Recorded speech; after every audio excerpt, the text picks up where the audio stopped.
دوای وەستانی خولی ئەستێرەکانی عێراق بەهۆی یاری هەڵبژاردەکانەوە جارێکی دیکەیانەی نەورۆز ئامادەکاریەکانی بۆ هەفتەیەکی نوێی خولەکە دەست پێ کردەوە. یانەی نەورۆز لە 4 یاری هەفتەکانی پێشوو تەنها 4 خاڵی بەدەست هێناوە و وەستانی خولەکە بەباش دەزانن لەم کاتەدا کە یانەکە توانیوێتی کار لەسەر هەڵەکانی پێشتر بکات و باشتر ئامادە بێت بۆ یاریەکانی داهاتوو. ڕاستی مندەیەکە خولی عێراقی وەستاوە هیچ بە بۆی یاریکردنی منتەخەبەکان.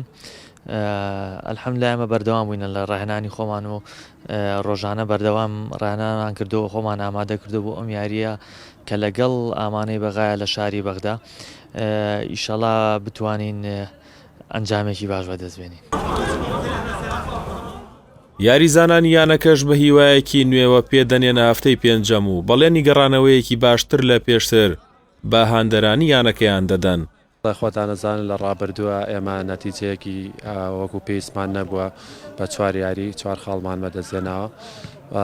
ئەم ئیسفادێکی زۆر باشمان کرد لەم وەستانی دەوریا بە تاکید بۆی هەڵەکانی ڕابردوو چارەسەرکەین و سپاس بەخوا بە هەوڵ و ماندووبوونی کاپتن وەلید وا لە هەوڵڵایە کە ئەو هەڵانی ڕابردوو چارەسەر بکات و ئینشەڵا بۆ یاریەکانی کە باڵێنێکی تەواوین بە هاندەرانی خۆشەویست کە چارەسەری ئەو کێشانەمان کردو و ئینشەڵا نەتیجەیەکی زۆر باش بەدەستێنی. یانەی نەورۆز لە هەفتەی پێنجەمی خولی ئەستێرەکانی عێراق لا ڕۆژی هەینی دەبێتە میوانی یەکێک لە یانە بەهێزەکانی خولی ئەستێرەکان کە ئەویش ئەمانەی بەغدایە. هەستیار حاجی، کەناڵی پەیام، سلێمانی.